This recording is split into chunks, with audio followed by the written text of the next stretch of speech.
အဲ့တော့ပထမဆုံးသူအိမ်မက်မက်တာဗာမက်တုံလို့ဆိုအိမ်မက်ထဲမှာဖျားတဲ့ဒီမျက်စင်းရောင်မျက်စင်းဆိုတာခတ်ညို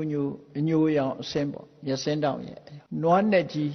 ၄ကောင်နွားနဲ့ကြီး၄ကောင်ဟာတွန်တန်နေပေးပြီးတော့တပည့်တော်ရဲ့နန်းရင်ပြင်ဘက်ကိုအရာလေးမျက်နှာကနွားနဲ့ကြီး၄ကောင်ဝင်လာတယ်တဲ့နွားကြီးတွေကတွန်ပြီးတော့အနဲ့ရောင်နွားကြီး၄ကောင်နွားလာဥဒဘလို့ခေါ်တယ်နွားကြီး၄ကောင်တွန်တန်ပေးပြီးတော့အရာလေးမျက်နှာကနေပြီးတော့ဝင်လာကြတယ်ဝင်လာပြီးတော့တစ်ကောင်နဲ့တစ်ကောင်ဆောင်ကြတယ်ခွေတော်မဲ့ပုံစံပေါ့အရာလေးမျက်နှာတောင်းလာတဲ့ကောင်နဲ့မြောက်ကလာတဲ့ကောင်အရှိကလာတဲ့ကောင်နဲ့နောက်ကလာတဲ့ကောင်ခွေကြတော့မယ်လို့ဟန်ရေးပြပြီးတော့နန်းရင်ပြင်ကိုရောက်လာဟန်ရေးပြပြီးတော့ခွေမလို့လုတ်ပြီးတဲ့အခါကျတော့နွားတွေကနွားကြီး၄ကောင်ဟာမခွေပဲနဲ့တစ်ကောင်တစ်ကောင်ရှောင်ထွက်ဒီ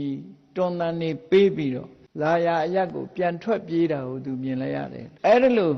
နွား၄ကောင်ဟာခွေမလို့ခွေကြတော့မလို့ဆိုပြီးတော့တွန်တန်နေပေးပြီးလာပြီးအနိနာကျမရှောင်သွားကြတာကိုမြင်လိုက်တော့ဘာများပါလေဒီအိမ်မက်ကပထမဒီအိမ်မက်ကိုတပည့်တော်မက်ပါတယ်လို့ဆိုတော့မြတ်စွာဘုရားကသူပြောပြတာနားထောင်ပြီးတော့ရှင်မင်းကြီးတဲ့ဒီအိမ်မက်ကသင်မင်းကြီးအတွက်ဘာမှအကျိုးသက်ရောက်မှုမဖြစ်ပါဘူးတဲ့ဒါဟာနောင်အနာဂတ်မှာဖြစ်ပေါ်လာမယ့်အခြေအနေတစ်ခုကိုဖော်ပြတဲ့အိမ်မက်သာဖြစ်တယ်ပေါ့နောင်အချိန်ကြလို့ရှိရင်လူလောကကြီးဟာဆုပ်ယုပ်ပြက်ပြားလာလို့ဆုပ်ယုပ်ပြက်ပြားလာတဲ့အခါမှာမိုးခေါင်ရေရှားတောတွေပြုံးလာတဲ့ပြဿနာတွေပေါ်လာနိုင်တယ်အဲ့ဒီမှာမေဃပါဒလို့ဆိုတဲ့မိုးရဲ့အခြေအမြစ်တွေအကုန်လုံးပျက်စီးကုန်ခြေမြစ်တွေပျက်စီးကုန်တယ်မိုးရွာတယ်ဆိုတာတောတွေတောင်တွေကနေပြီးတော့ထွက်လာတဲ့အပူငွေ့တွေပင်လယ်ထဲကတက်လာတဲ့အပူငွေ့တွေရေငွေ့တွေအဲ့ဓာတွေကကောင်းကင်ယံတက်ပြီးတော့အပေါ်ကနေပြီးအေးနဲ့တွေ့တဲ့အခါမှာပြန်ရွာချလေရှိတာကိုအဲ့ဒါလို့ရေဓာတ်တွေဟာမြေကြီးကနေတက်သွားပြီးတော့မှအပေါ်ကနေပြန်ရေချ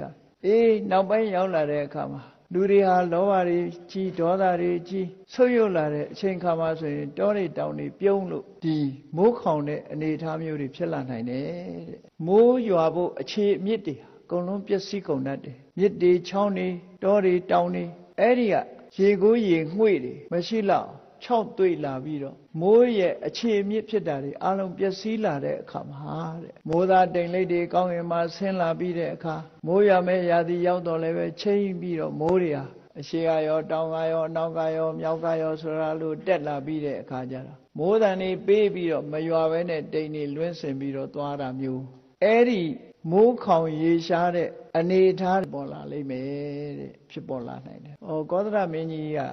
လွန်ခဲ့တဲ့နှစ်ပေါင်း1600လောက်ကမက်ခဲ့တဲ့အိမ်မက်ဟာဒီကနေ့မှာမိုးကောင်ရေရှားတယ်ဆိုတာဖြစ်ပေါ်လာနေတယ်ပေါ့ဒီလိုဆိုတာအဲ့တော့အခြေအနေတစ်ခုဟာ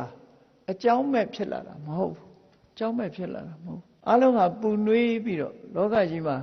ရေဓာတ်မြေဓာတ်တွေဆုပ်ယုပ်လာပြီးတဲ့အခါမှာမိုးရွာဖို့အခြေအနေတွေဟာအလွန်နည်းလာတယ်အလွန်နည်းလာသည့်အတွက်ကြောင့်လူတွေဟာသီးနှံတွေစိုက်ပျိုးမိုးရွာတော့မယ်လို့ထင်သီးနှံတွေစိုက်ပျိုးထားတဲ့အချိန်မှာမိုးကမရွာတဲ့အခါမှာကောက်ပဲသီးနှံတွေလည်း6တွေ့ပျက်စီးကုန်တယ်တဲ့မိုးခေါင်ပြီးတော့အရာလေးမျက်နှာတက်လာတဲ့မိုးတွေဟာချိန်လာပြီးတော့မှန်မရွာပဲနဲ့မိုးခေါင်ရေရှားမှုတွေကိုမကြာခဏဖြစ်ပေါ်လာနိုင်တဲ့အနေအထားမျိုးနောင်ကြလို့ရှိရင်ဖြစ်လာလိမ့်မယ်ဆိုတာကိုရည်ရွယ်ပြီးတော့နောင်မှာဖြစ်ပေါ်လာမဲ့အခြေအနေတရက်ကိုယခုအချိန်ကကြိုတင်ပြီးတော့မက်ထားပါသင်မင်းကြီးလက်ထက်မှာဥမာမဟုတ်သေးပါဘူးနောက်နှစ်ပေါင်းကြာလာတဲ့အခါကျတော့လောကကြီးဟာဆုံးလာပြီဆိုရင်ဒီအကျိုးသက်ရောက်မှုတွေပေါ်လာပါလိမ့်မယ်လို့မြတ်စွာဘုရားအဲ့ဒါလိုဟောခဲ့တယ်နော်